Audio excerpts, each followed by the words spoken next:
The paper plate my daughter-in-law set in front of me felt warm, light, hollow, and deliberate. Still, I smiled, the way you do when your own son's wife decides you're not quite family. As she poured wine into the crystal glasses I once owned, the gravy bled through thin cardboard. While the scent of cinnamon and rosemary wrapped the room, so did the quiet cruelty. The same woman who married into my house now thought she could unseat me from it. That's when I decided, if I'm not family at her table, she's not a tenant in mine. All right, before we dive into this crazy story, do me a favor, subscribe and tell us where you're watching from. The house smelled like cinnamon and roasted turkey, the kind of warmth that usually meant family. Candles flickered along the dining table, reflecting off the polished silver and the cream-colored china that Jessica had set out that morning. The good set. The one she only used for company. 10 plates gleamed under the chandelier. 9 porcelain. 1 paper. Elaine Cooper noticed right away. She stood at the edge of the dining room for a moment before sitting down, her hand grazing the back of the chair that used to belong to her husband.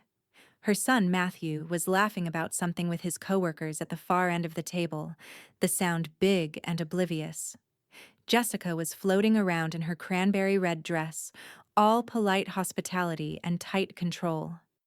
When Jessica set a paper plate in front of Elaine, the sound of it, light, hollow, seemed to echo louder than the clink of every fork in the room. "We're saving the china for family," Jessica said softly. Too low for anyone but Elaine and maybe Lily to hear. Her smile didn't move past her lipstick. Elaine looked down at the plate. The edges curled slightly from the heat of the mashed potatoes Jessica was spooning out. A small patch of gravy bled through before the meal even started. She didn't say a word. Across the table, Lily froze with her fork halfway to her mouth. 14, old enough to recognize cruelty when she saw it, but young enough to think silence might still fix things. Their eyes met for a second. Lily's filled with quiet apology, Elaine's steady as a locked door.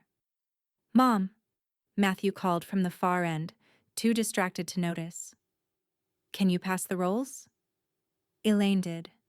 She even smiled, faintly, the way you smile when the room expects you to.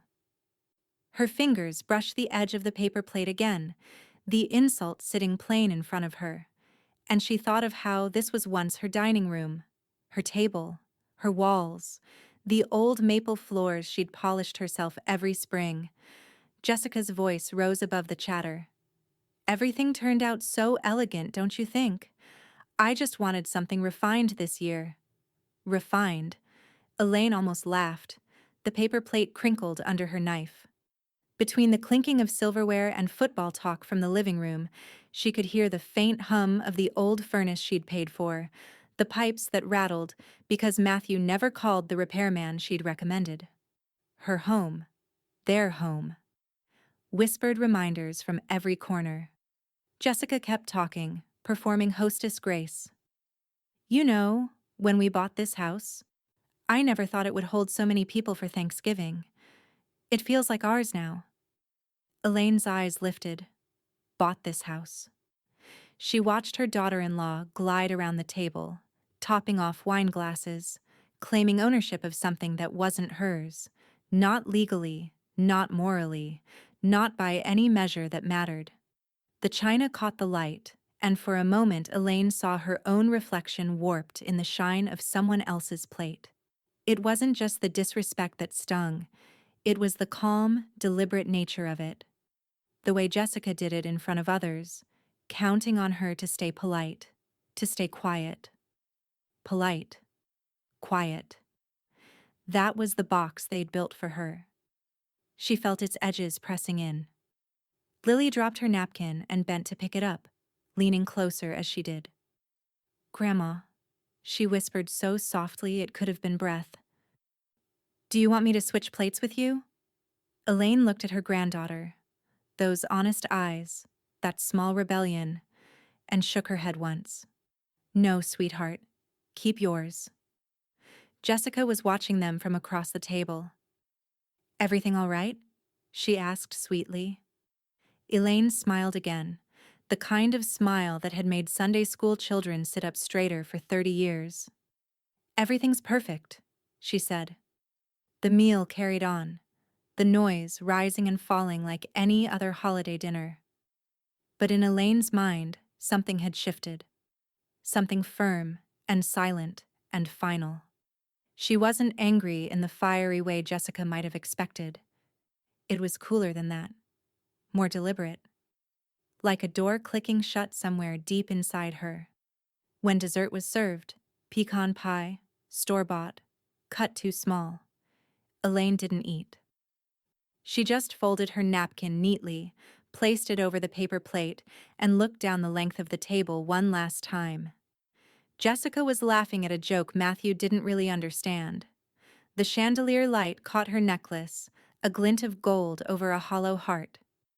Lily was watching Elaine again, silently, waiting for a cue she couldn't quite name.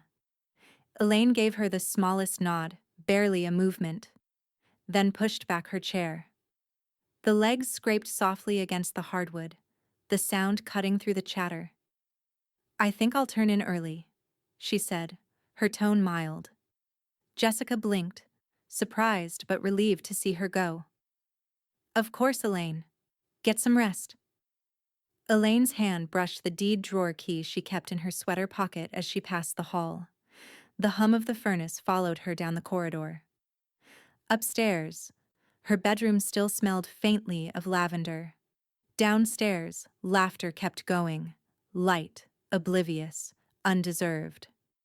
By the time Jessica raised her next glass, Elaine was already standing at her dresser, staring at the framed photo of her late husband.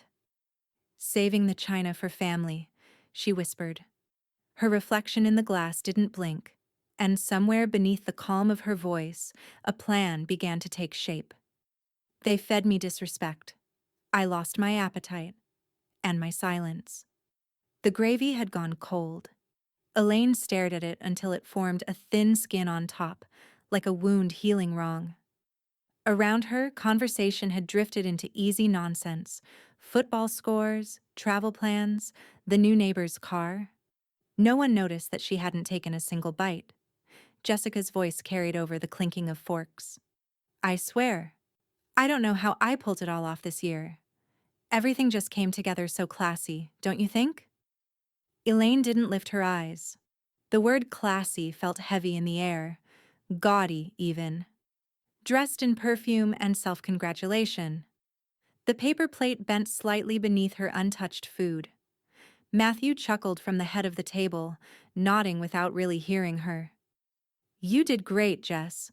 Looks like the Panthers might actually have a shot this year, too," he added, turning toward his coworker. He hadn't noticed a thing. Or maybe he had, and chose not to. Elaine's hand tightened around her napkin under the table, twisting it once, then smoothing it flat. She'd spent decades learning how to disappear gracefully when people stopped looking at her, a skill that had protected her more than once. But tonight, something inside her refused to fold away so easily. The laughter swelled and faded in waves. Jessica leaned in to boast about the floral arrangements. "I just think presentation says everything about who you are." Elaine almost smiled. "Oh, I agree," she thought. "It says everything." She looked around the table. The china, the candles, the gleam of the chandelier on wine glasses that weren't hers. Then her gaze caught Lily's again. The girl sat small and still, pushing cranberries around her plate, trying to look invisible. The muscles in her jaw were tight. Elaine caught her eye and gave a quiet, almost imperceptible nod. "I see you. I'm fine." It was a lie, but a necessary one. When the laughter hit another high, Elaine set her fork down with the faintest clink. "Excuse me," she murmured. "I think I'll freshen up." No one stopped her.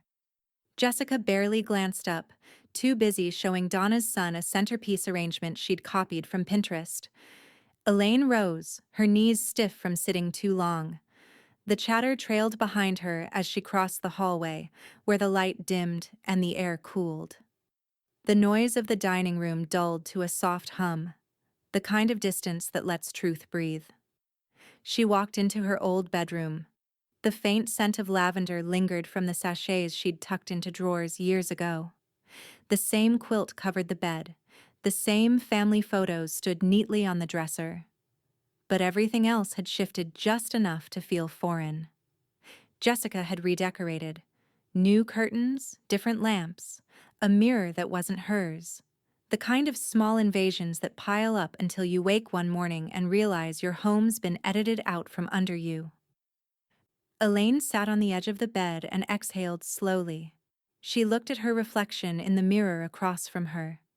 Hair silvering at the temples, eyes that still missed nothing. Then she reached for the nightstand drawer. The brass handle was cool against her fingers. She opened it carefully, the soft creak sounding louder than she expected. Inside, under an old church bulletin and a half-empty box of stationery, lay the worn manila envelope she hadn't touched in 3 years. She slid it out, smoothing her hand over the flap. The faint rustle of paper sounded like breath itself, living proof of something that still belonged entirely to her. The original deed. Her name, her husband's, nobody else's. Elaine unfolded the document and read every line, tracing her finger over the signatures. Her throat tightened. Not from sentiment, but from clarity. They'd built this house together. Paid for every nail, every window, every slab of brick. Jessica's claim was built on convenience. Not blood, not history. Her phone buzzed softly on the nightstand. Donna Webb. Still standing. I saw her pull that mess. Elaine's mouth curved into the smallest, sharpest smile. Of course Donna saw. Nothing ever escaped her. She typed back with steady hands. Still standing. Sitting now, actually. Paperwork in hand. A moment passed before Donna's reply came. Good. Keep it close. The holidays bring out the devil in polite people. Elaine looked back at the deed one last time, then refolded it and tucked it into the drawer. Not buried this time, just resting near the top where she could reach it again. From downstairs came the faint clatter of dishes. Jessica's laugh threading through it, bright, brittle, victorious. Elaine closed the drawer gently, her expression smooth as glass. Then she stood, straightened the quilt, and said aloud, Enjoy your victory lap, Jessica. Her voice didn't tremble, because in the quiet of that room, with the proof of ownership in her hands, Elaine finally understood something fundamental. She hadn't lost her place in this house. She'd only been quiet about it. And silence, she realized, could end with a single word. The next morning broke sharp and cold. One of those crisp Carolina days where the air smelled faintly of pine and frost. Elaine sat at the kitchen table long before the house stirred, her coffee cooling untouched beside her. Down the hall, she could hear Jessica's heels clicking, that confident, territorial rhythm that had come to define mornings here. Elaine didn't look up when Jessica breezed in, coat draped just so, perfume trailing behind her like a claim of space. Heading out early, Jessica said. We've got that open house for the community committee. Don't wait on us for lunch. Elaine only nodded. Wouldn't dream of it. Jessica lingered half a beat, maybe waiting for something. Approval, irritation, a fight. When none came, she smiled that brittle smile and left, the door closing with a self-satisfied click. Elaine waited until the sound of their car disappeared down the drive. Then she stood, rinsed her mug, and reached for her purse. The manila envelope was already inside, the edges of the deed peeking out like a whisper of proof. Outside, the wind bit through her sweater, but she didn't mind. The sky was clear, the kind of steady blue that looked like resolve made visible. The Wake County title office still smelled faintly of ink and dust.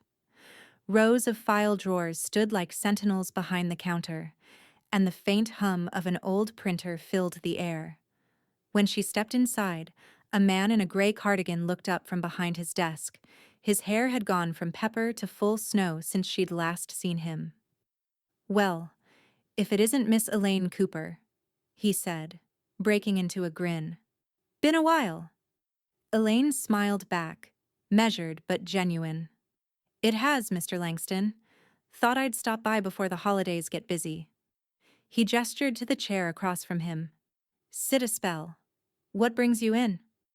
Elaine placed the envelope on the desk and slid it forward with quiet precision. The sound it made, soft against the polished wood, seemed heavier than paper should. "I just want to confirm something," she said. "It's still mine, isn't it?" Langston adjusted his glasses and unfolded the document. His brow furrowed, not in concern but in focus. He read line by line, flipping through old records on his monitor, fingers tapping keys with the rhythm of long practice. When he looked up, his expression softened. "Not a single change, ma'am. Your name and your late husband's, clear as day. Been that way since 1986. Elaine felt a pulse in her chest she hadn't noticed before. Not fear, not relief, but something steadier. "Good," she said. "I want it secured. Fully." Langston tilted his head. "Secured how?" "Title lock, new deed copy. And I'd like to begin the process to reclaim full use of the property." Langston leaned back in his chair, studying her. "You mean you're moving back in?" "I already live there," she said quietly. "I just need that fact to mean something again." He gave a small, knowing chuckle. "You always were polite about these things, Miss Cooper. Most folks would have drawn a line years ago." Elaine folded her hands neatly in her lap. "I was raised to be polite, not blind." He nodded, printing out a set of forms. The papers came out warm and smelling of toner, new proof of old truth.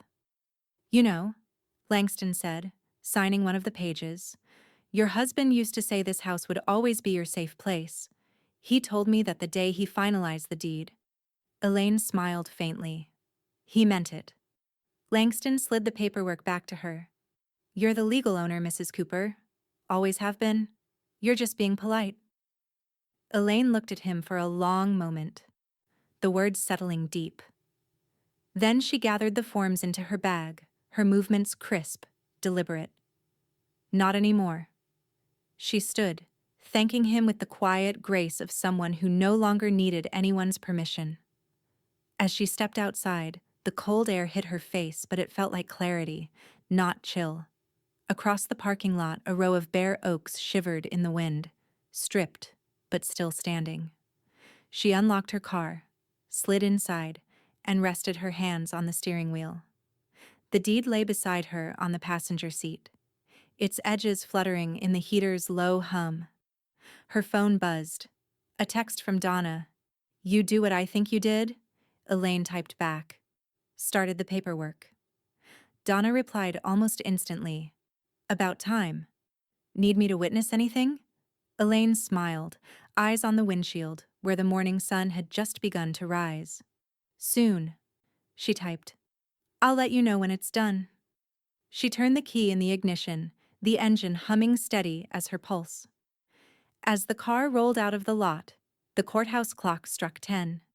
Each toll slow, deliberate, echoing down the quiet street like punctuation marks at the end of her silence. By the time the last chime faded, her decision had hardened into something unshakable. Next stop, home. And this time, she'd walk through the door as its rightful owner, not its guest. The certified envelope arrived 3 days later. Thick, official, deliberate. The kind of envelope that didn't ask permission to be opened. Elaine found it in the mailbox just after sunrise, the morning still cool enough for breath to fog. Her fingers brushed the green and white sticker across the seal. Wake County Title Office. She didn't open it right there on the porch. Instead, she tucked it under her arm and stood for a moment, listening to the quiet of the neighborhood. Wind nudging bare branches, A dog barking down the block, the slow hum of life continuing as if nothing monumental had just arrived in her mailbox. Inside, the house was still, the calm before Jessica's daily performance began. The smell of lemon polish lingered in the kitchen, masking something colder beneath. Elaine placed the envelope on the counter, poured herself a fresh cup of coffee, and sat across from it like one might sit across from an opponent. She didn't rush. She let the warmth from the mug seep into her palms before sliding a knife under the seal. The sound was clean and final. Inside were the finalized documents, stamped, dated, certified. The legal record of what she had always known. The home on Pembroke Drive belonged to Elaine Cooper, sole owner. Not shared, not co-signed, not debatable. Her name gleamed under the courthouse stamp. It looked stronger in print than she remembered. She breathed once, slow and deep, then folded the papers back into the envelope and carried them upstairs. Her room was neatly made, sunlight cutting across the bedspread in long golden stripes. On her nightstand, she cleared a space between her Bible and the framed photo of her husband, then placed the envelope there, centered, deliberate. A claim, quietly re-established. By late afternoon, the house came alive again. The jangle of keys, the laughter too high-pitched, Jessica's voice spilling through the hall like syrup. Elaine was sitting in the sunroom, knitting half-heartedly, when she heard Jessica say, "If we're going to host the Christmas party, we'll need to rent extra chairs. I want the place to look magazine perfect this time." Matthew grunted something non-committal in response, the sound of someone who had long ago learned that resistance wasn't worth the argument. Jessica continued, her heels clicking on tile as she moved through the kitchen. "I'll get the caterer to do the buffet along the sideboard, and we'll use the good dishes this time." Elaine looked up from her knitting, listening. The sound of those words, the good dishes, brushed against something sharp in her memory. Jessica's voice dropped into that mock-playful tone she used when cruelty was dressed up as humor. Unless, of course, someone's feelings get hurt again. Matthew chuckled, awkward and empty. "Jess?" "Oh, relax," she said, laughing lightly. "It's a joke." But Elaine knew better. Some jokes were just masks for meanness. She'd heard plenty in her years at the church office, the kind that drew blood but never left marks. She set down her knitting, smoothing the yarn over her lap. From her seat she could see the glow of the Christmas lights Jessica had already strung around the porch. All symmetry, no warmth. Jessica's voice floated closer. "Mom, what do you think? Gold or silver napkin rings for the party?" Elaine turned her head slowly, her tone calm. "Whichever makes you feel more at home." Jessica blinked, momentarily thrown off. "Oh, I just want the house to look nice." "I'm sure it will," Elaine said, her eyes steady. "It usually does." The silence that followed wasn't hostile, just heavy, like the air before a storm. Jessica busied herself with her phone, pretending to scroll through photos of decorations. That night, when the house finally went quiet, Elaine sat by her window with a small desk calendar open in front of her. She traced her finger across December, stopping at the square just 2 weeks away, the date the title lock would take effect. She circled it in red ink. Then, just beneath, she wrote 3 words in her neat, deliberate handwriting: "Full possession confirmed." Downstairs, the refrigerator hummed, the sound of ordinary life carrying on. Jessica probably stacking lists, Matthew falling asleep in front of the television, Lily finishing homework she pretended not to resent. Elaine closed the calendar, the faint click of its cover the only sound in the room. She rose, crossed to her nightstand, and rested her palm on the envelope one last time before turning off the light. Outside, the wind had picked up again, pushing against the window pane. Not angry, just insistent. In the dark, she smiled. "Let's see how they handle the good dishes," she murmured. Then she turned over in bed, the sealed envelope still gleaming faintly under the lamplight, a promise waiting for the right moment to be opened again. The morning smelled like burnt toast and arrogance. Elaine stood at the stove, flipping bacon in a cast-iron pan older than Jessica, the one she'd brought with her when she and her husband first moved into this house. Behind her, the coffee machine sputtered, and the radio hummed faintly with a weather report about a cold front moving through Wake County. The house was dressed for the holidays now. Garland over the mantel, gold ribbon around the banister, a plastic wreath Jessica swore looked high-end. Elaine had let her decorate however she pleased. It would make what came next that much more satisfying. She turned off the burner, set the pan on the back of the stove, and wiped her hands on a dish towel. Then she reached for the cream-colored envelope sitting on the counter, a plain, official-looking sheet folded neatly inside. The notice to vacate. 30 days. Signed, dated, notarized. It felt weightless in her hands but carried all the gravity of her reclaimed name. Down the hall, she heard Jessica laughing, that soft, breathy sound that meant she was already on her second cup of coffee and basking in her own imagined success. Matthew's voice followed, groggy and uncertain. Lily's footsteps were light, hesitant, the rhythm of someone trying not to draw attention. Elaine took one slow breath, steadying herself. She wasn't angry now. Anger had been burned out of her, replaced by something cleaner, something like peace. When she stepped into the dining room, the table was set for breakfast, Jessica's idea of casual. Linen napkins, a pitcher of fresh orange juice, even a centerpiece. Elaine placed the envelope directly in the center, perfectly square with the edges of the tablecloth. "Morning," she said, her tone light. Matthew looked up from his phone. "Hey, Mom." Jessica smiled that too smooth smile. "You're up early again? Couldn't sleep?" "On the contrary," Elaine said. "I slept very well." Jessica poured herself another coffee. "That's good. We've got a big day. Caterers coming for the tasting, and I told them to bring samples for you too. It'll be fun." Elaine smiled faintly. "I'm sure it will." She took her seat and folded her hands, waiting. Jessica reached for the orange juice, chattering about guest lists and flower arrangements, until her hand brushed against the envelope. She frowned. "What's this?" "Something that belongs on this table," Elaine said. Jessica glanced at the neat handwriting on the front, Matthew and Jessica Cooper, then tore it open without waiting. As her eyes scanned the first line, her color drained. What is this supposed to be?" Matthew leaned over her shoulder, blinking at the page.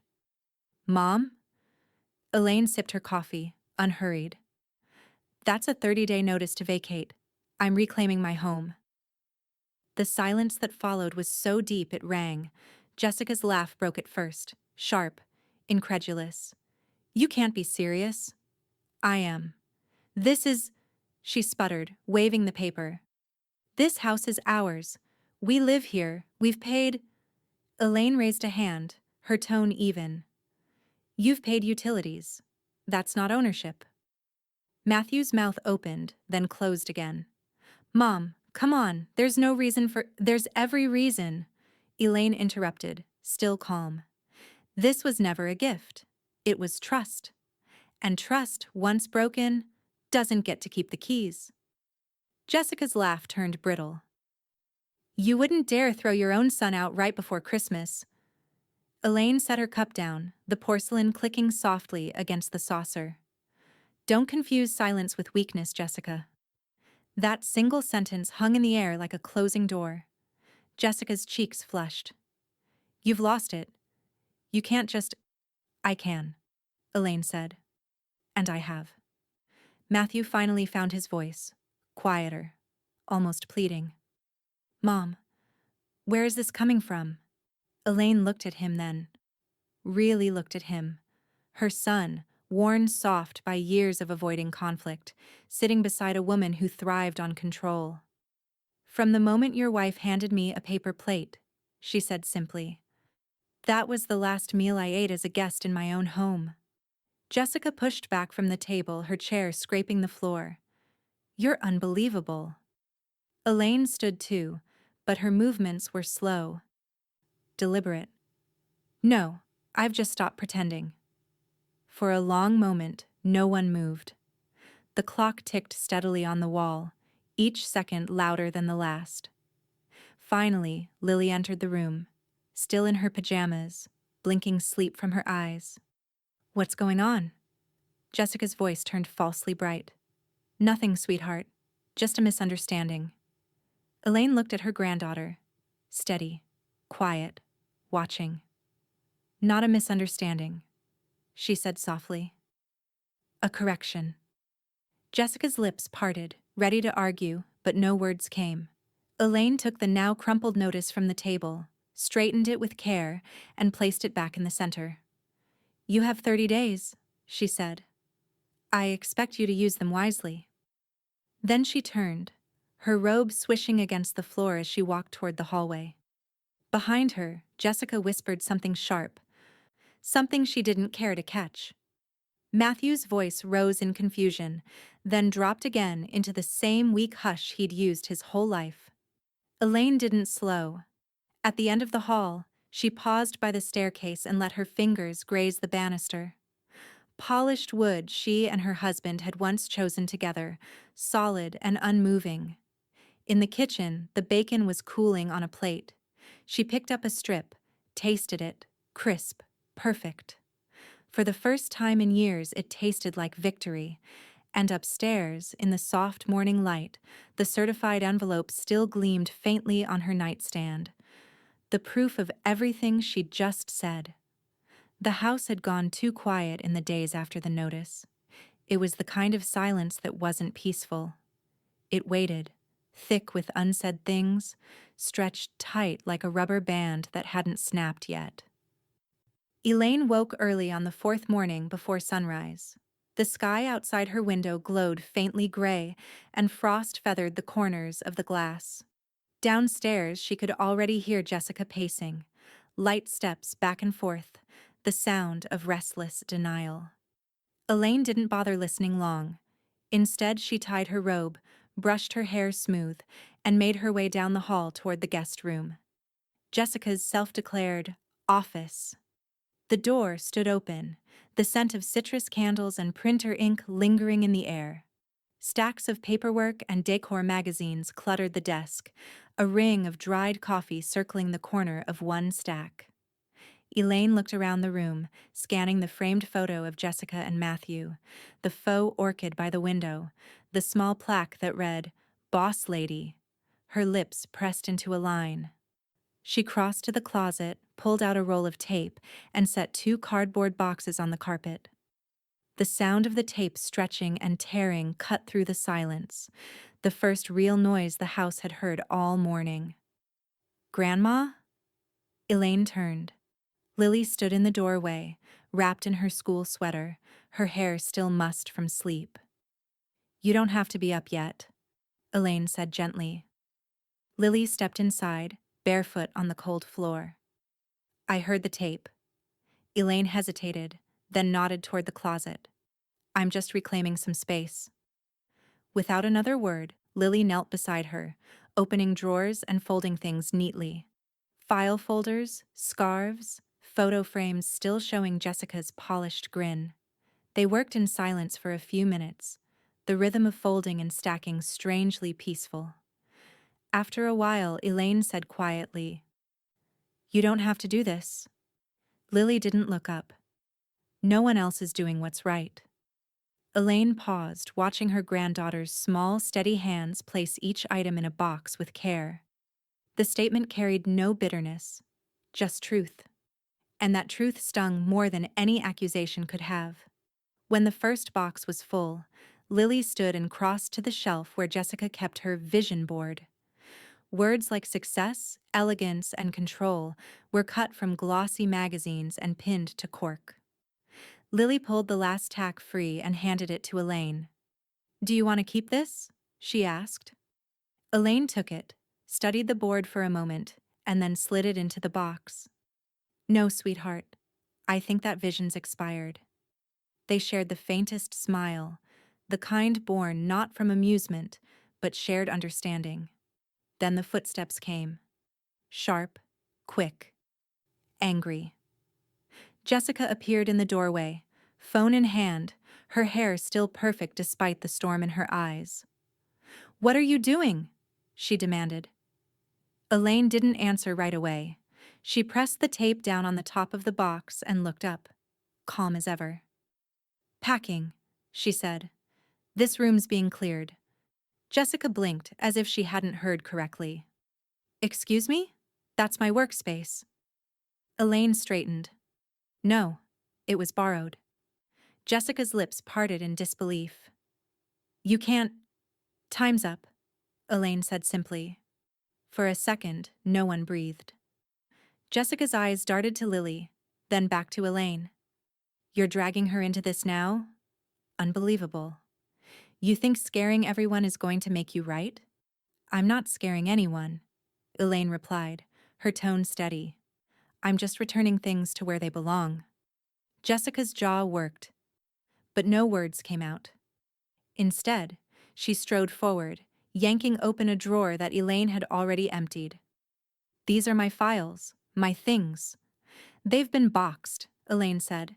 "They'll be in the garage for you to collect." Jessica spun toward Matthew's voice at the end of the hall. "Matt, get in here!" He appeared looking half awake and entirely unprepared. "What's going on?" "Your mother's losing it," Jessica snapped. "She's literally packing up my office." Matthew looked from Jessica to the boxes, then to Elaine, who hadn't moved, hadn't raised her voice, hadn't flinched. "Mom," he started softly, "maybe we should talk about—" "No," Elaine said, and her voice carried something final that even Matthew couldn't dilute. "This isn't a debate, it's a correction. You've both had more than enough time to do the right thing yourselves." Jessica let out a breath that was half laugh, half growl. "You don't get to dictate what happens here." Elaine's eyes narrowed, and for the first time, her tone hardened. "Jessica, this house existed before you, and it will exist after you. You've mistaken comfort for control. That ends today." The color drained from Jessica's face. For a moment, even Matthew didn't speak. Then Lily's voice, quiet but clear, broke the silence. "She's not wrong." Jessica's head whipped around. "What did you just say?" Lily's hands were trembling, but her eyes stayed on her mother. "She's not wrong. This isn't yours, Mom. It never was." The air in the room went still. Elaine looked at her granddaughter, pride flickering behind the calm in her face. "Lily," she said softly, "go get ready for school." The girl nodded once and slipped past Jessica, who stood frozen in the doorway, mouth half open but powerless to form a response. Elaine bent down, lifted one of the boxes, and brushed past her daughter-in-law. "You can leave the rest," she said evenly. "I'll finish what's left after breakfast." Jessica didn't move. She just stood there, clutching her phone like a weapon she didn't know how to use. Down the hall, the front door shut softly as Lily left for the bus. Elaine turned back once, just long enough to meet Jessica's stunned gaze. "You've mistaken kindness for surrender," she said. "That's another mistake you'll want to pack up before you go." Then she carried the box to the garage, the sound of her footsteps the only steady rhythm in the house that had finally started to remember who it belonged to. By Saturday, the tension in the house had found its voice, Jessica's voice, mostly. Elaine heard her before she saw her. Sharp syllables cutting through the walls like thrown stones. Jessica was pacing the hallway again, phone pressed to her ear, hissing words Elaine didn't bother to parse anymore. Something about lawyers, something about unfair, and the inevitable, "after all we've done for her." Elaine sat in the sunroom, wrapped in a shawl, the color of storm clouds, pen poised over a sheet of thick paper. The morning light filtered through lace curtains, painting soft patterns across the page. The air was cool and still, the kind of quiet that demanded clarity. On the table before her lay a stack of documents, neat, deliberate, unshakable. At the top sat a fresh draft of her will. She reread the first paragraph, each word crisp, final. Then, without hesitation, she drew a line through Matthew Cooper and Jessica Cooper to inherit property and assets upon my passing. Her hand didn't tremble. In its place, she wrote, "Beneficiary, Lily Cooper, granddaughter, to inherit all holdings, accounts, and property, including the residence at Pembroke Drive." The ink bled slightly into the paper, but it felt strong, not like an ending, but a clean redefinition.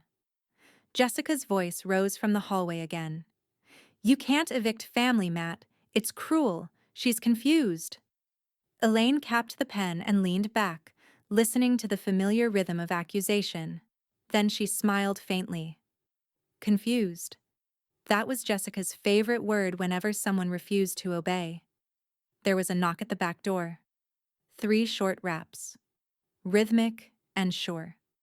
Elaine stood, tucking a loose strand of silver hair behind her ear, and opened the door to find Donna Webb standing there, bundled in a beige trench coat, hair wild from the wind, and holding a thermos in one hand. "Coffee," Donna said. "And backup." Elaine stepped aside with a small grin. "You're right on time." "Always am," Donna said, stepping into the warm light of the sunroom. Her eyes flicked to the paperwork spread across the table. "Is that what I think it is?" Elaine nodded. "The final version." Donna set the thermos down and pulled out her reading glasses. "All right then, let's make this official." As Donna adjusted her glasses, Elaine slid the document across the table. "Matthew and Jessica are out," she said simply. "Lily's the heir." Donna let out a low whistle. "Good for you. Girl's got more sense than both her parents combined." From somewhere upstairs came the thud of a slammed door, followed by Jessica's voice again, sharper this time, echoing down the staircase. "You can't do this, Elaine." Elaine didn't flinch. She looked up at Donna, calm and steady. "That would be the yell I've decided to ignore." Donna chuckled. "I was wondering when that would happen." They sat together in companionable silence while Elaine signed each page, the slow scratch of pen on paper, the only sound besides Jessica's muffled shouting in the distance. When the last signature was done, Donna reached into her coat pocket and pulled out her notary stamp. "Just in case they get legal," she said, pressing the seal against the page with a satisfying thunk. Elaine poured them each a cup of coffee from the thermos. "Let them," she said, voice quiet but firm. "I've got truth on paper." Donna looked at her old friend, the lines of age and resilience carved deep into her face, and smiled. "You always did." They clinked mugs like soldiers sharing rations after a battle. A gust of wind rattled the sunroom windows. Jessica's shouting had moved closer now, her heels clicking hard against the floor. "You can't just write us out, Elaine. We're family." Elaine turned her gaze to the yard, where the oak tree her husband planted decades ago swayed against the winter sky. "She's louder than the truth," she said softly, "but not stronger." Jessica appeared in the doorway just as Donna capped her pen. Her face was flushed, eyes wet with fury. "What is that?" she demanded, pointing at the papers. "My will," Elaine said. "You can't—" "I can," Elaine interrupted, the same words she'd used the day she served notice. "And I have." Jessica's mouth opened, then closed again. For a second, the only sound was the faint click of Donna's notary seal being packed away. "I'll challenge it," Jessica hissed. "I'll find a lawyer." Elaine smiled, almost kindly. "You do that." She slid a copy of the deed across the table, the one stamped and recorded. "They'll need this too. It tends to change the conversation." Jessica stared at the paper but didn't touch it. Her hands trembled, her mouth twisting as if she wanted to scream, but didn't know which lie to lead with. Donna stood gathering her things. "I'll see myself out," she said to Elaine, then added with a pointed look at Jessica, "You take care now." When the door clicked shut behind her, Elaine turned back to the table, sliding the will into a leather folder. Jessica was still standing there, silent now, eyes burning but body frozen. "You know what the hardest part of all this is?" Elaine asked softly. "That it took me this long to realize I never needed your approval to live in my own home." Jessica's voice cracked. "You're destroying this family." Elaine met her gaze, calm and unshaken. "No, I'm rebuilding it, one honest name at a time." Then she picked up the folder and walked past her, the soft rustle of paper following like a heartbeat. Behind her, Jessica finally let out the yell Elaine had been waiting for, high, angry, desperate. The sound of a woman realizing the fight was no longer hers to win. Elaine didn't turn around. She didn't need to. For the first time in years, every piece of paper in that house told the truth, and every yell in it meant nothing. The letter arrived in an official envelope with a county seal. Heavy stock, thinly veiled insult. Elaine found it on the porch one cold morning, the same way she'd found the deed months ago, quietly, deliberately. The wind rattled through the pines along Pembroke Drive as she read the heading. Wake County Adult Services, Wellness Inquiry. Her lips curved slightly. So that's their next move. Inside, she could hear Jessica humming in the kitchen, that smug, tuneless sound of someone who thought she'd finally found the right weapon. Matthew's voice drifted in too, lower, nervous. They stopped talking when Elaine entered the room. She placed the letter on the counter beside the coffee pot. "Seems the county wants to check on me," she said mildly. Jessica blinked, feigning surprise so poorly it almost looked theatrical. "Oh? Really? That's strange. Maybe it's just routine." "Routine," Elaine repeated, her tone even. "And it arrived 2 days after I revised my will. Imagine that." Matthew looked down at his mug. "Mom, you know how things look right now. People talk—" "People?" she interrupted softly. "Or my own family?" He didn't answer. Elaine smiled, not unkindly, but with a quiet finality. "Well, whoever it was, they'll get what they came for. Truth doesn't mind inspection." The county representative showed up that Friday. A neat young woman named Ms. Harrow, clipboard in hand, politeness armor shiny. "Mrs. Cooper, thank you for meeting with me," she said at the door. "Please," Elaine replied, ushering her in. "Call me Elaine. Coffee?" The woman hesitated, thrown off by the hospitality. "Oh, no, thank you." Elaine led her to the sunroom, the same place where her will had been signed, where truth had found its paperwork. The sunlight streamed across the floor, glinting off the framed photos on the mantel. Family, church picnics, her late husband smiling in every one.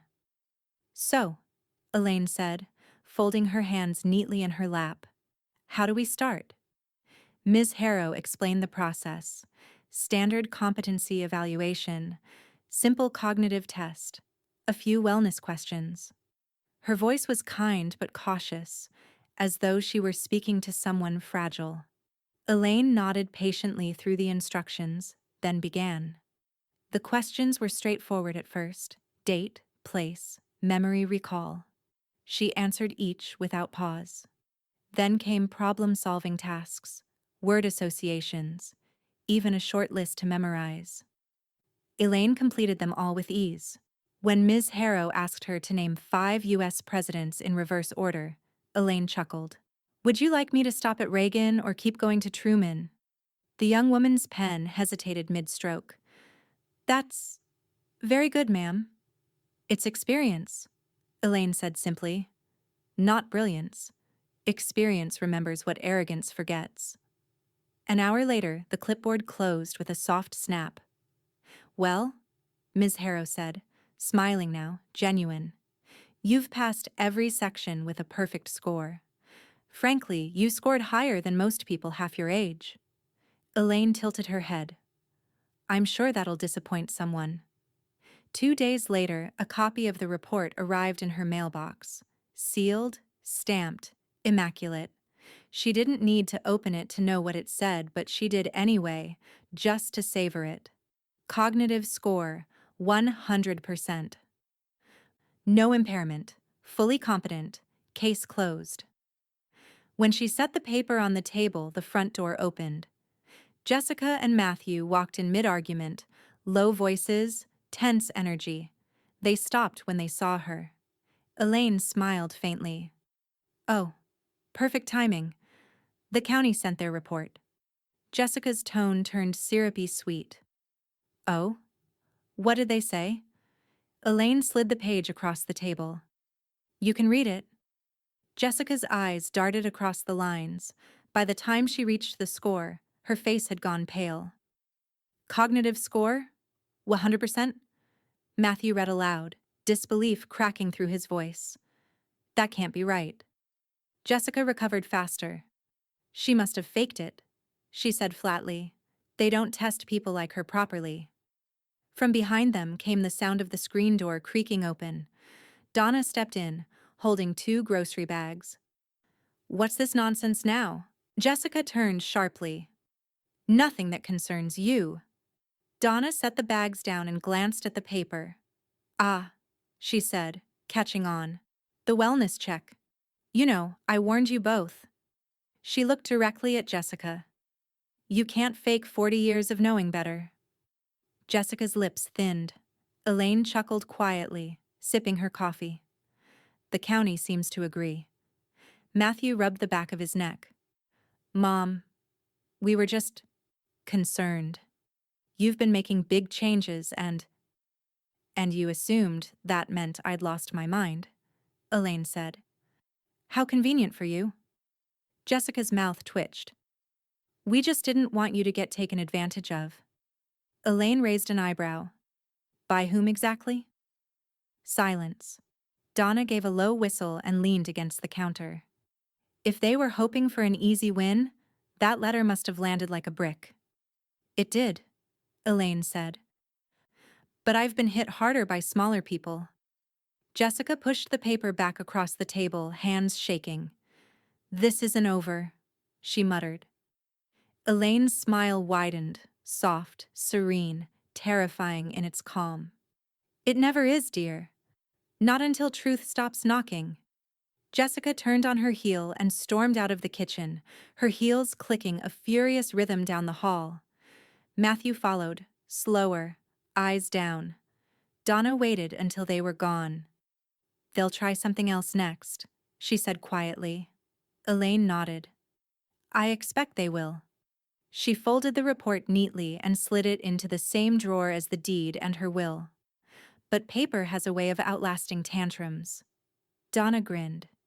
You're enjoying this a little, aren't you? Elaine's eyes glinted. I'm enjoying justice taking its turn.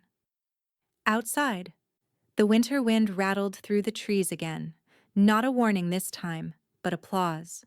And upstairs, Jessica's muffled voice carried through the ceiling, brittle and frantic, plotting her next move, the sound of someone losing control of a house that was never hers to begin with. Elaine leaned back in her chair, a quiet satisfaction curling through her. Let her yell, she whispered.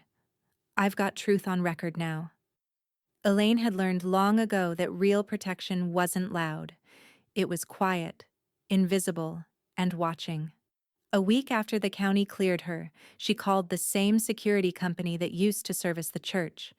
By Tuesday afternoon, 3 small cameras were mounted in the corners of her house, one by the front door, one in the hallway near the guest rooms, and one, discreet and nearly hidden, above the file cabinet in her study. She didn't tell a soul. Jessica had been walking softer since the wellness report came in, but Elaine could feel it. That edge of calculation behind her forced smiles, that restless energy of someone who'd been humiliated and needed a new target. it was only a matter of time. It happened the following Thursday. Elaine had taken her tea to the back porch that morning, wrapped in her shawl, enjoying the brittle sunlight filtering through the bare oaks. Inside, she could hear Jessica and Matthew arguing in muffled tones. The same circular conversation that never went anywhere. "Maybe if you just apologized," Matthew said. "Apologize? To her?" Jessica hissed. "For what? Existing in her house?" Elaine let the screen door swing shut behind her and took another sip of tea. She didn't need to listen anymore. By noon, she had driven into town for groceries and a stop at the church bazaar. When she returned, the house was too still. The kind of silence that made her pulse quicken. Something was off. Her study door, which she always left closed, now hung slightly ajar. Elaine set down her purse, careful not to make a sound. The air carried a faint scent of Jessica's perfume, that synthetic rose scent she sprayed too liberally. She stepped closer, noticing the faint smudge on the cabinet handle, a spot that hadn't been there this morning. She said nothing. She didn't call out. She simply went to her room, turned on her computer, and pulled up the security feed. There it was. At 10:42 a.m., Jessica entered the study. Her hair was perfectly styled, her expression tight, determined. She glanced over her shoulder once, twice, then knelt by the filing cabinet. Elaine watched as Jessica tugged the top drawer. Locked. She tried again, harder this time, then reached into her purse and pulled out a nail file, jamming it into the seam like a makeshift tool. After a few minutes, she stood, frustrated, and rifled through the desk drawers instead. Papers scattered, envelopes, folders, until Jessica froze at something she'd found. She unfolded a document, read a few lines, and smiled. That cold, brittle smile Elaine knew too well. Then she snapped a picture with her phone. The feed showed her straightening the papers, closing the drawer, and walking out like nothing had happened. Elaine sat very still, watching the timestamp tick by until the footage ended. Then, without a word, she downloaded the file, saved it twice, once on her desktop, once on an external drive. The whir of the computer fan filled the quiet, steady as her heartbeat. That evening, Donna stopped by for supper. When Elaine showed her the footage, Donna's jaw clenched so hard her molars clicked. "That's attempted fraud," she said flatly. "She's trying to gather enough to contest the will." "I know," Elaine said. "You're going to the county with this, right?" Elaine shook her head. "Not yet. There's a better route." She slid open her desk drawer, pulled out a manila envelope, and tucked the USB drive inside. "Mr. Langston will know what to do with it." Donna grinned. That sly, knowing grin of hers. "You're not just winning, you're documenting it." "It's harder to argue with a timestamp," Elaine replied. The next morning, she walked into the title office, snow flurries tapping against the glass doors. Mr. Langston looked up from his desk, smiling warmly. "Morning, Miss Cooper? Back so soon?" "I brought you something," she said. He raised an eyebrow as she slid the envelope across the counter. Inside, the printed still frame showed Jessica mid-act, crouched by the filing cabinet, nail file in hand. Langston exhaled slowly. "That's clear as day." "Add it to my file," Elaine said. "Label it trespass documentation. I'd like a note included about attempted interference with estate materials." He nodded, serious now. "Consider it done. You always were thorough." Elaine smiled faintly. "I learned that from my husband. He used to say you can't build anything sturdy without evidence." That night, Elaine typed one final letter on her old typewriter, the keys loud in the quiet of the house. It was short, professional, cold. Cease and desist notice to Jessica and Matthew Cooper, from Elaine M. Cooper, legal owner. You are hereby instructed to cease any attempt to access, alter, or remove personal or legal property from my residence or filing systems. Further violation will be documented and pursued through counsel. E. Cooper. She signed it, folded it, and handed it to Donna the next morning. Hand deliver this, Elaine said. Donna raised an eyebrow. No sheriff? Elaine shook her head. Not yet. I still believe in giving people the chance to behave. That afternoon, Jessica found the envelope on the kitchen counter.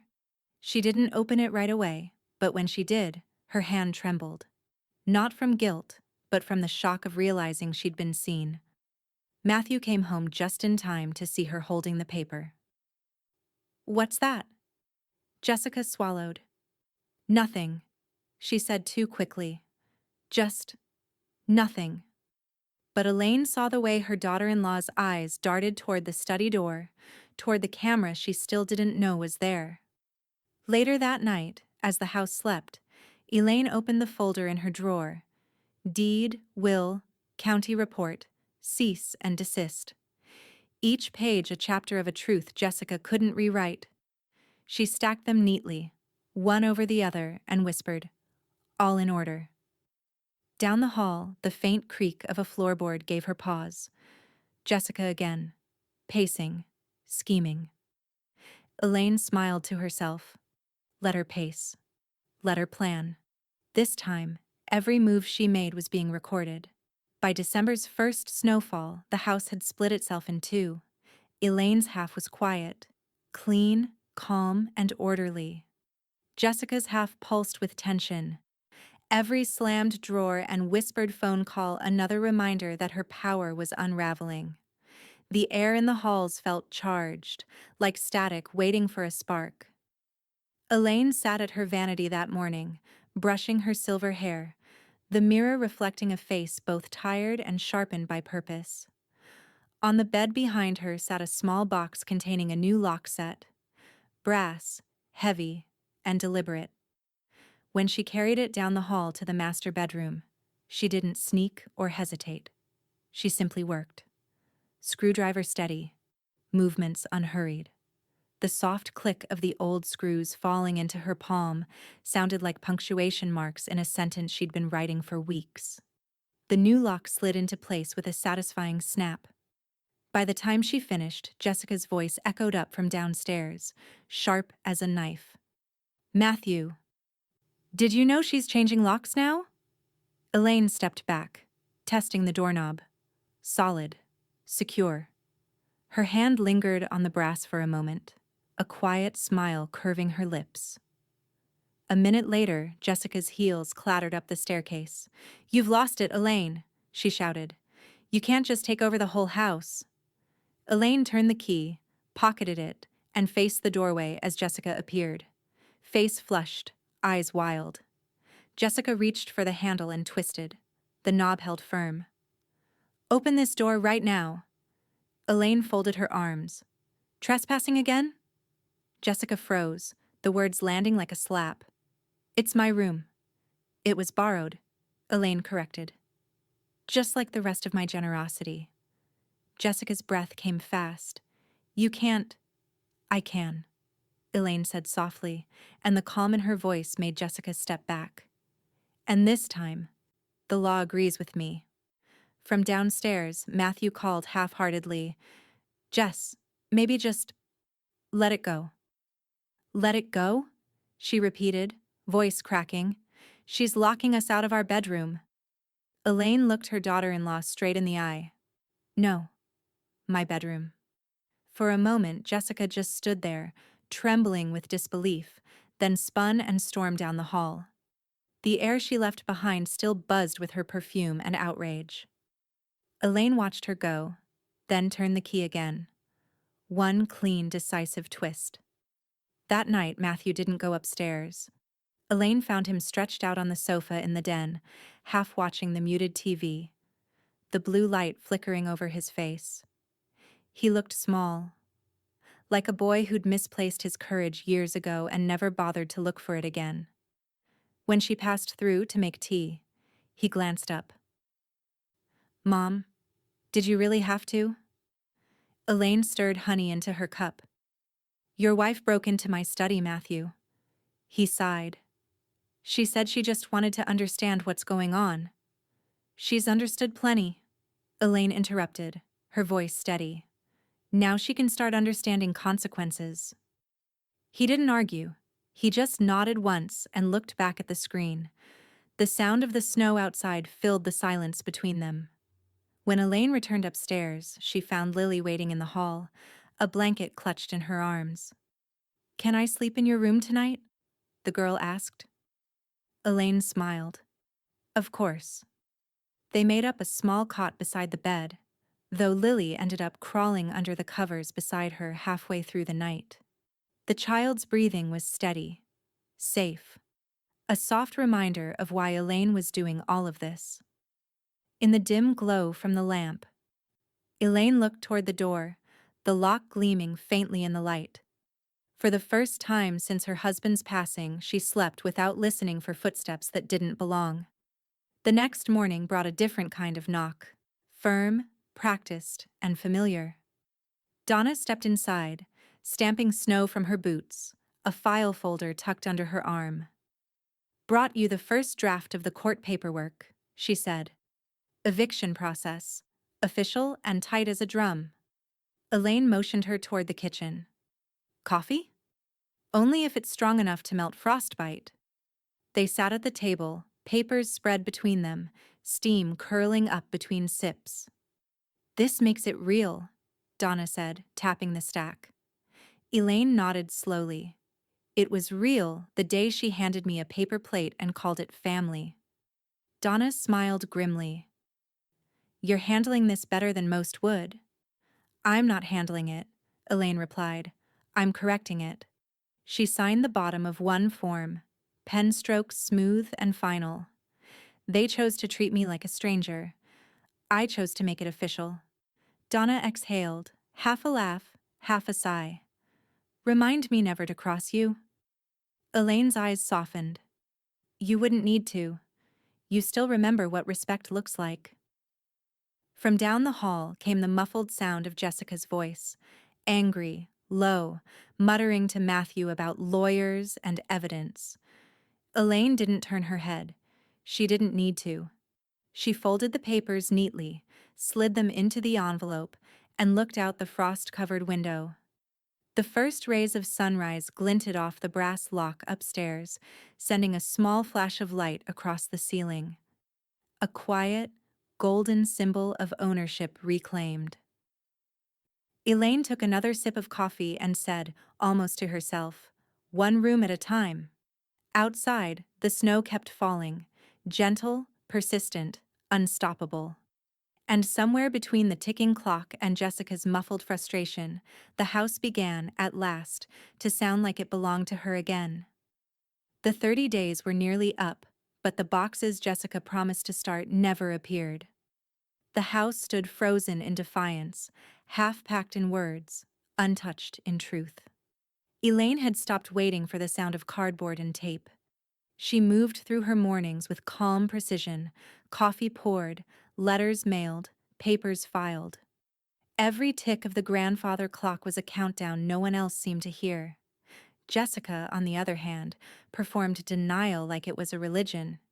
She still lit candles in the living room, still called the decorator about spring updates, still bragged on the phone about our home in Raleigh. It would have been almost impressive if it weren't so pitiful. On the 29th day, Elaine came home from the grocery store to find Jessica rearranging throw pillows in the sitting room. Getting ready for your next move? Elaine asked mildly, setting her bags down. Jessica didn't look up. Just keeping things tidy.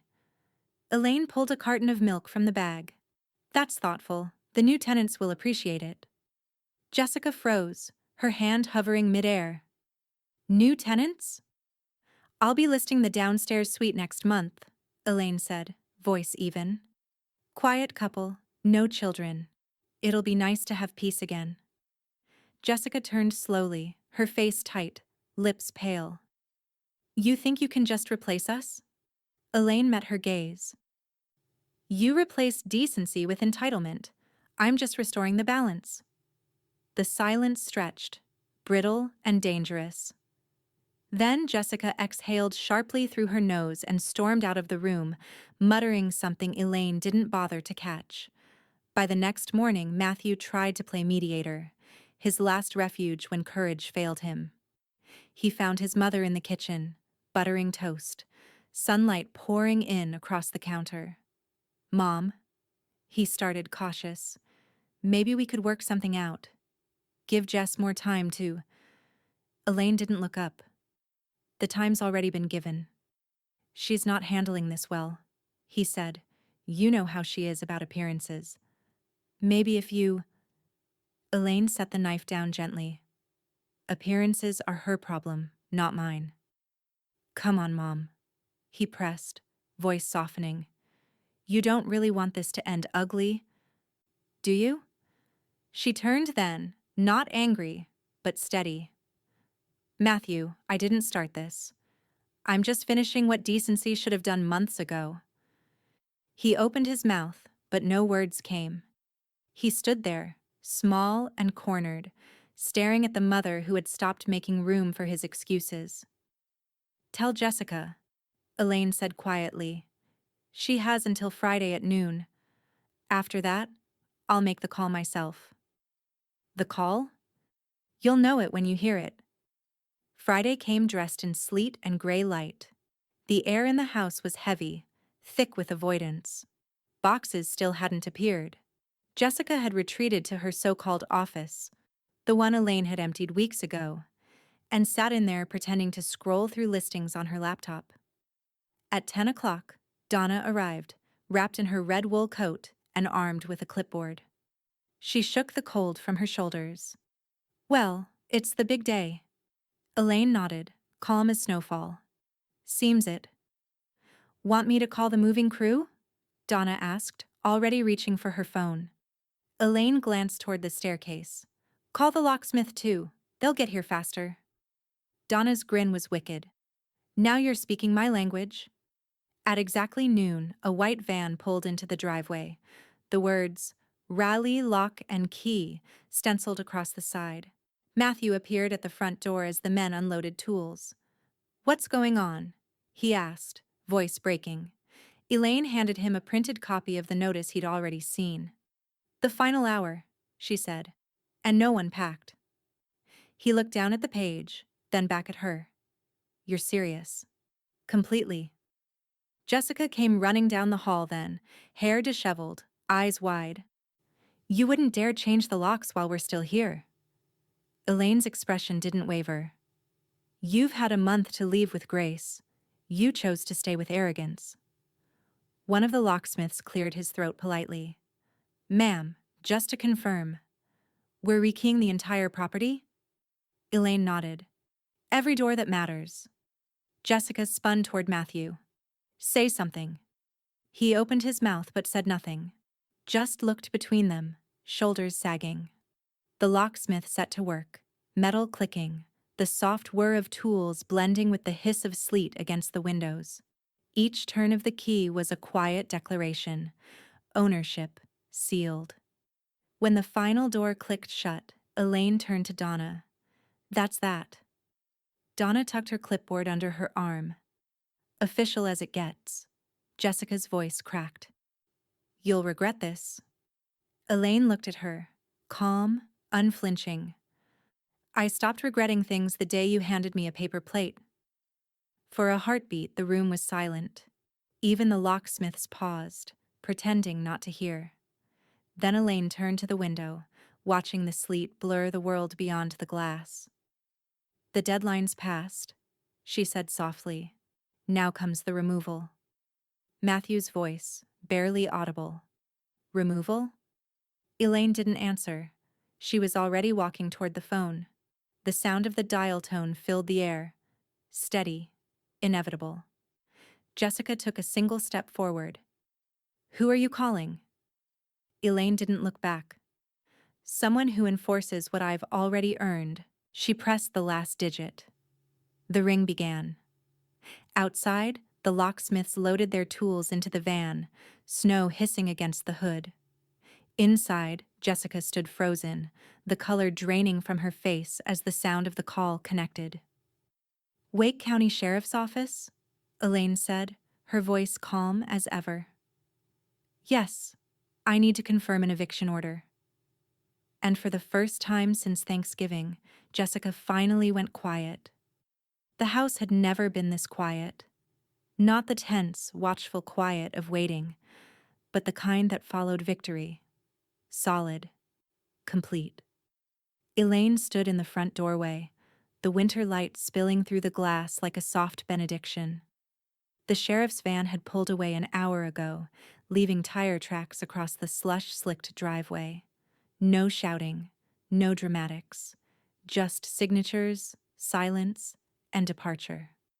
Jessica had gone first, clutching her purse like a shield. Matthew followed a step behind, head bowed, carrying a single duffel that looked far too light for the weight he'd chosen to bear. They hadn't looked back. Now it was just her. Her and the hum of the furnace she'd paid for, the creak of the floors she'd walked 1,000 times, the scent of lemon cleaner and thawing snow. She took a breath, long and steady, and began her walk. In the hallway, she trailed her fingers across the wainscoting, feeling every notch, every groove she and her husband had once sanded themselves. The photos still hung where Jessica had left them. All neutral frames, no warmth. Elaine removed each one carefully, setting them on the dining table. Later, she'd fill the walls again with what mattered. In the guest room, the air smelled faintly of perfume and resentment.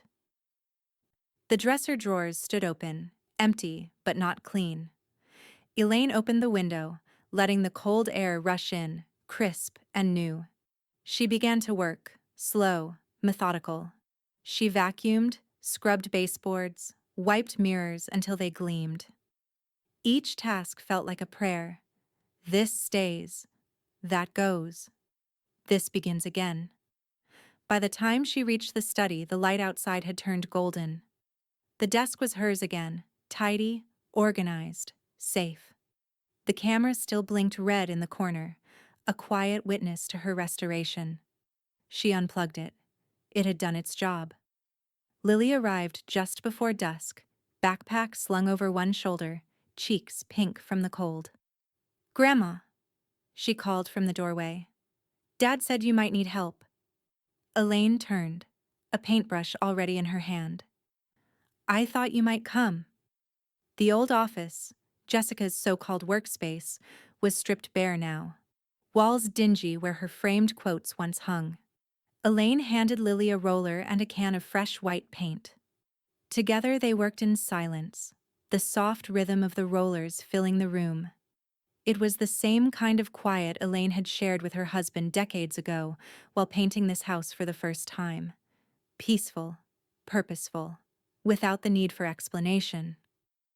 After the first coat, Lily leaned on her roller, watching the walls brighten. "It feels different already," she said. "It is different," Elaine replied. "The walls finally remember who they belong to." Lily smiled, a little sad, a little proud. "Dad said he doesn't know what to do next." Elaine dipped her brush again, steady. "He'll learn. Sometimes people only start growing once they run out of rooms to hide in." When the paint trays were washed and the brushes hung to dry, Elaine made her way to the dining room. The evening light had turned the tablecloth into a field of soft amber. For the first time in years, she opened the china cabinet. The familiar creak of the hinge made her chest tighten. The sound of a memory untarnished. Inside, her real dishes gleamed under a thin layer of dust, still as beautiful as the day she'd packed them away for safekeeping. She lifted each plate carefully, setting them out on the table one by one. The delicate gold-trimmed pattern her husband had loved, the one Jessica had called too old-fashioned. When the last dish was in place, Elaine stepped back, studying the table. Every seat was properly set, every fork aligned. No paper plates, no cracks of pretense. Lily entered quietly, drying her hands on a towel. It looks like it's supposed to. Elaine nodded. It does. She reached for the last remaining plate, the one she hadn't used in years, and set it before her own chair. The porcelain caught the light, its reflection bright and steady. Lily tilted her head. No more paper? Elaine smiled, her voice low, certain. Never again. The words hung in the air, not angry, not bitter, just final. Lily pulled out a chair beside her grandmother. Can we eat here tonight? Elaine touched her hand. We can. And we will. As the night deepened outside, the two of them lit candles, their flicker glinting off porcelain and polished silver. The house, at last, felt honest again, its walls lighter, its air warmer. Elaine looked around the room. Every detail familiar, every echo finally her own. The silence that settled wasn't empty. It was earned. But as she turned toward the hallway, she noticed the faintest sound. The soft click of the mailbox outside, metal against metal. Another envelope. Another move, maybe. Her smile didn't fade. She simply stood, the china shimmering in the candlelight, and whispered, "Let it come." The envelope from the mailbox wasn't a threat. It was opportunity wrapped in bureaucracy. Elaine read it the next morning over her second cup of coffee, the kitchen sunlight washing across the page. It was a reminder notice from the county. Title lock renewal period approaching. Confirm and update ownership details. Her lips curved faintly. Perfect timing. By noon, she was in her car, driving through slush-slick streets toward the title office downtown. The snow along the curbs was old now, gray and stubborn, the kind that refused to melt until something warmer demanded it to. She parked in her usual space, the one marked reserved for clients, and walked with purpose through the glass doors. The air inside smelled of paper and toner, that scent of permanence she'd grown to appreciate. Langston looked up from behind the counter and grinned when he saw her. "Miss Cooper, I was just thinking about you last week." "Let's hope it was fondly," she said, removing her gloves. "Always," he replied, standing to shake her hand. "What brings you back so soon?" Elaine placed the county envelope on his desk and sat down. "Time to make it official. All the way official." Langston adjusted his glasses, skimming the letter. "Renewal, yes. Routine paperwork." "Not just that," she said. "I want a clause added. Title lockout." He looked up. "Lockout?" "I want it noted that Matthew and Jessica Cooper are permanently barred from any resale access, claims, or beneficiary requests regarding this property. Ever." Langston's brows rose slightly. Then, slowly, he nodded. "That can be arranged. I'll have to mark it as an ownership restriction clause. Notarized, filed, and publicly recorded." "Good," Elaine said. "I want it in ink, in law, and in public record." Langston smiled a little. "You know, Mrs. Cooper, most folks would have just changed their locks and called it a day." Elaine returned the smile, cool and deliberate. "I changed the locks for my piece. I'm changing the record for theirs." 2 hours later, she met Donna at the courthouse annex, where the notary desk gleamed beneath fluorescent light. Donna was already waiting, tapping her pen against a folder thick with documents. "Langston called me," she said as Elaine approached. "Said you were ready for the big finale." Elaine pulled off her scarf and exhaled. "Let's make it clean." They went through the estate plan line by line, every clause, every contingency. Donna read aloud, her voice steady but tinged with satisfaction. "Clause 8B, she recited. "All tangible and intangible assets belonging to Elaine M. Cooper, including but not limited to real property at 1243 Pembroke Drive, Raleigh, shall transfer in full upon her passing to one Lily Marie Cooper, granddaughter, sole beneficiary." Elaine's pen hovered for only a heartbeat before signing. "She'll take care of it," she said. Donna nodded. I know she will.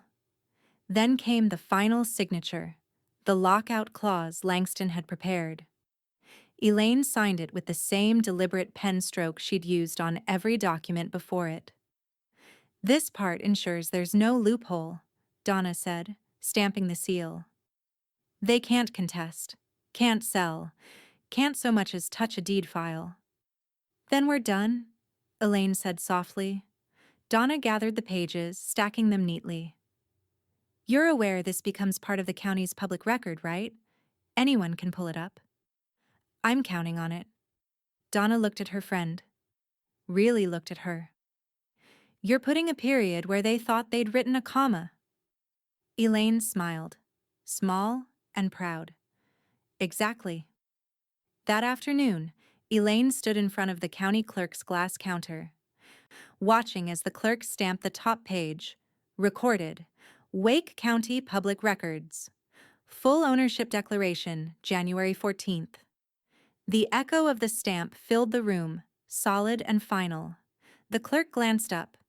Congratulations, Mrs. Cooper. Everything's official. Elaine nodded. No more ambiguity. When she stepped back into the winter air, it felt sharper, cleaner somehow. She paused on the courthouse steps, closing her coat against the wind, and watched the sun break through the clouds. For the first time in months, she didn't feel like she was reclaiming something. She felt like she was completing it.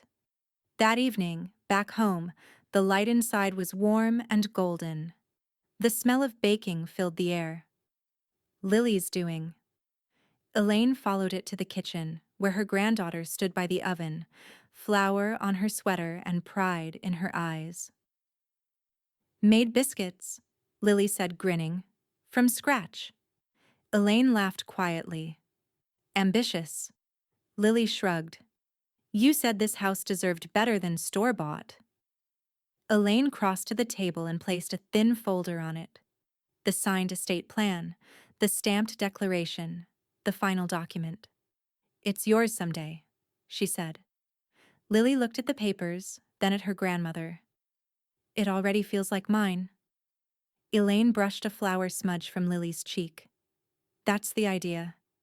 Later, when the dishes were washed and the house grew still again, Elaine sat by the fireplace. She held the new copy of the deed in her lap, her name shining alone under the seal. For a long while, she said nothing. Then, almost like a prayer, she whispered, We built this together, Harold. I just made sure it ends right. The fire crackled, its light flickering across the room, reflecting in the glass of the framed deed now hanging above the mantel. And beneath it, on the table, lay a single sheet of paper. The one she'd carried to Langston's office that morning. Name removed. Matthew Cooper. Name removed. Jessica Cooper. Remaining owner. Elaine M. Cooper. Elaine smiled, folded the page and slid it into the flames. The paper curled, turned black, then gold. She watched until it vanished completely, her silence no longer a weapon, but a victory. Outside, snow began to fall again. Slow, steady, beautiful. And in that house on Pembroke Drive, every wall finally carried one truth. Only her name mattered now. The first snow of Christmas Eve fell slow and steady, blanketing Raleigh in white silence.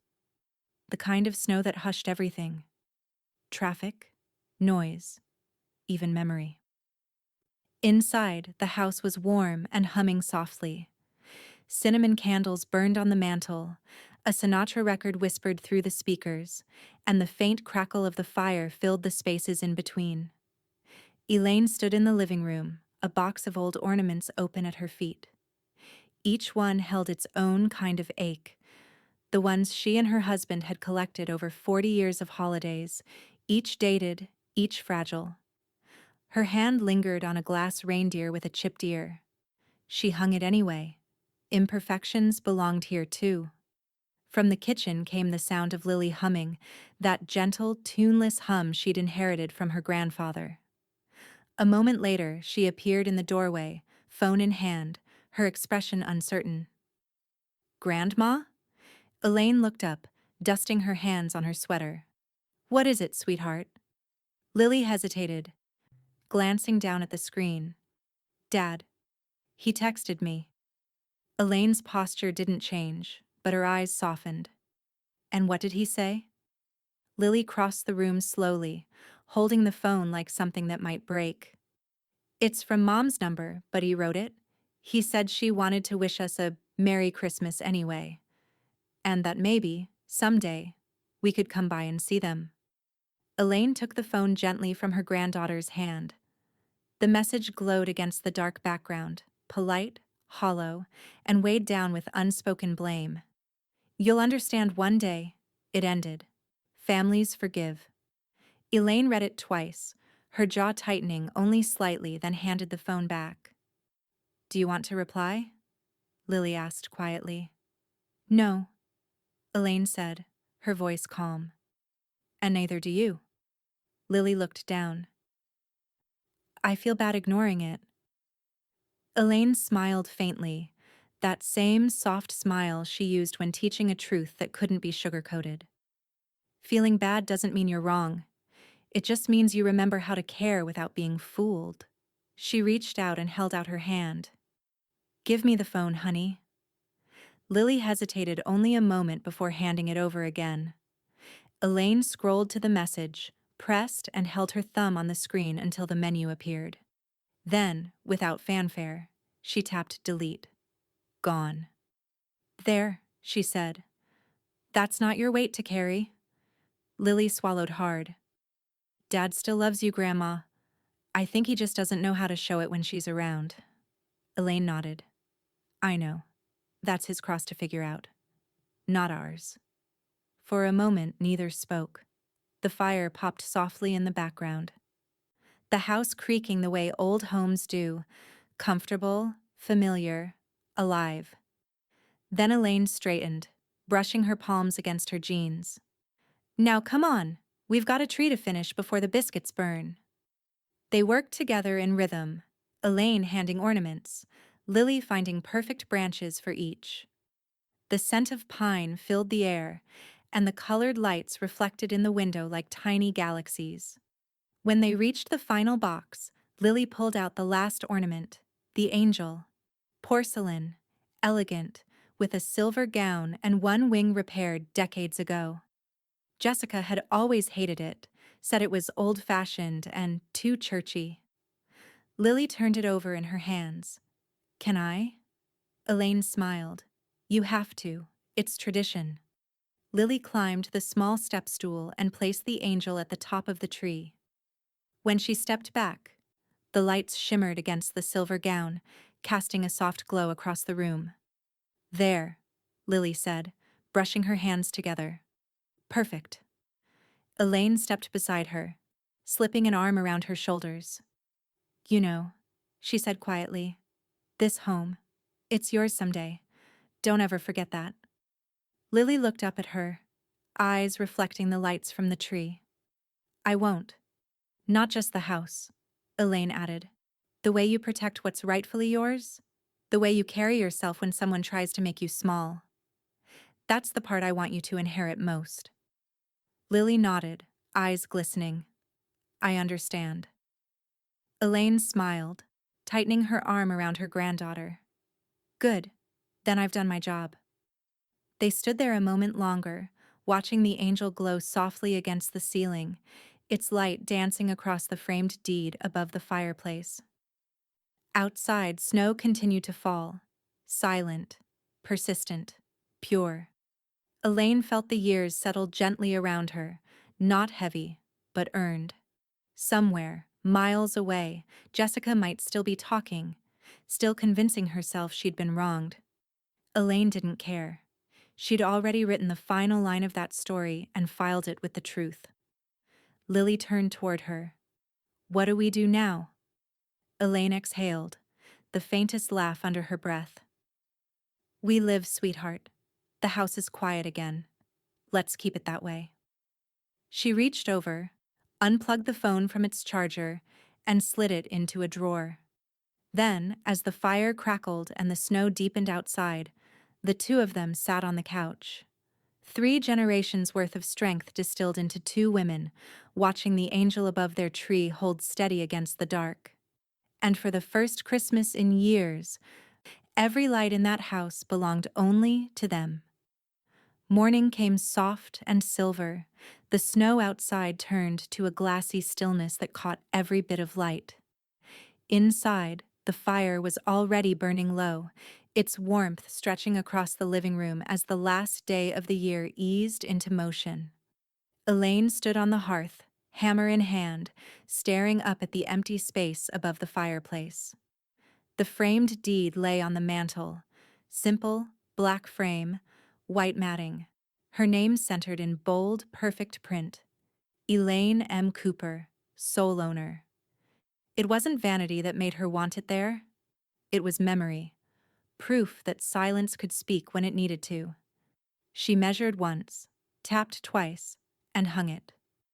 The nail slid in easily, the glass catching a line of sunlight that turned her reflection gold. She stepped back, folded her arms, and smiled.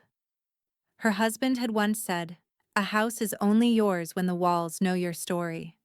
Now they did. Every inch of this place bore her quiet persistence, steady, deliberate, impossible to erase. Behind her, Lily's voice floated in from the dining room. "Grandma, which tablecloth?" Elaine turned, pulling her sweater sleeves down to her wrists. "The white one with the lace trim," she said. "The one your grandpa loved." Lily nodded and disappeared back around the corner.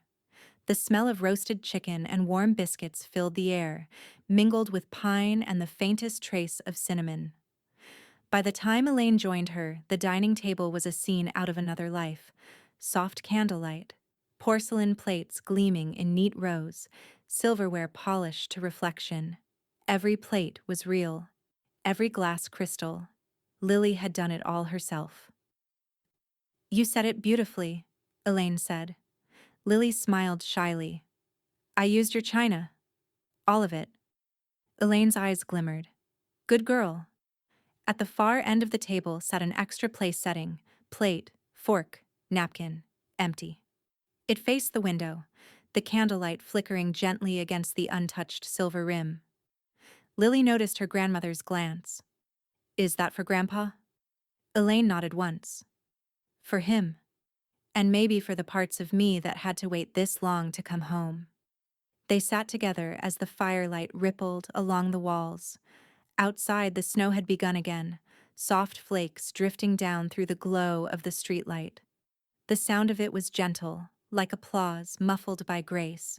Dinner was simple: chicken, biscuits, a little wine for Elaine, cider for Lily. But it was laughter, not food, that filled the air. Lily teased her grandmother about her old record collection. Elaine countered by describing the first time she and her husband had danced barefoot in this very kitchen. For the first time in years, the house echoed not with tension, but with joy. The doorbell chimed just as they were clearing plates. "Expecting anyone?" Lily asked. Elaine smiled knowingly. "Just dessert." Donna stepped in a moment later, her cheeks flushed from the cold and a pie carrier balanced in one hand. "I come bearing pecan," she announced. "Figured we'd end the year with something sweet." "You always know what to bring," Elaine said, hugging her old friend.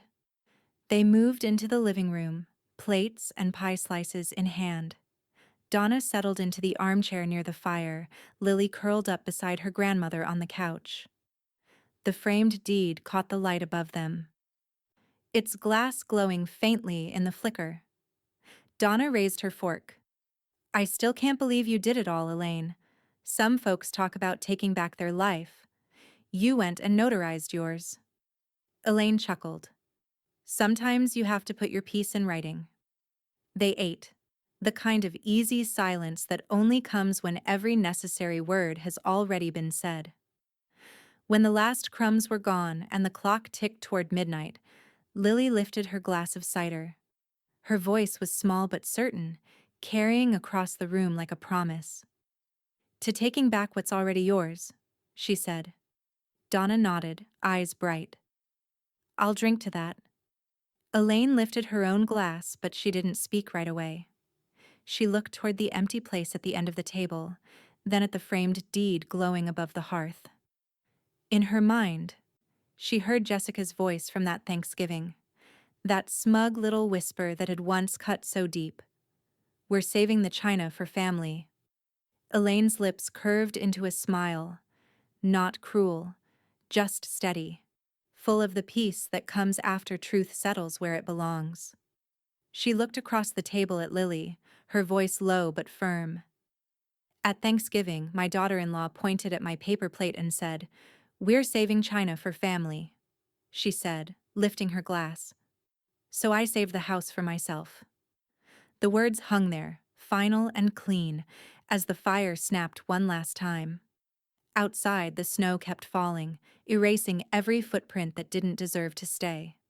Inside, Elaine's laughter, and Lily's, filled the house, soft and bright, echoing off the walls that once held silence and now only knew belonging.